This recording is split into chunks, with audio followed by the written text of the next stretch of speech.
Po mga ka-idol, ayan maglalagay tayo ng osmocot sa ating mga plants para sila ay lulusog mga ka-plantitas.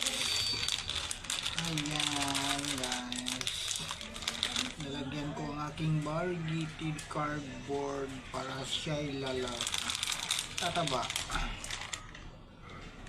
Silang lahat ay lalagyan natin mga ka-plantitos na.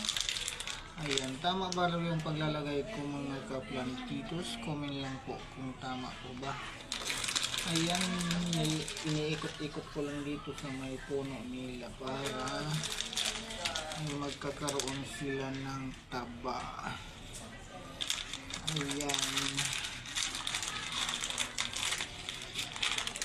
Ang aking biniling osmocot mga ka-plantitos no ay 14-14, di ko alam kung effective ba itong ganitong klaseng pataba.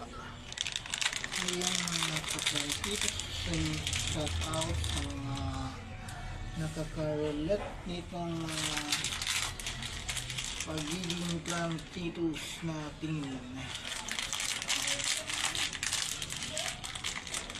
Ayan, burburan lang sila.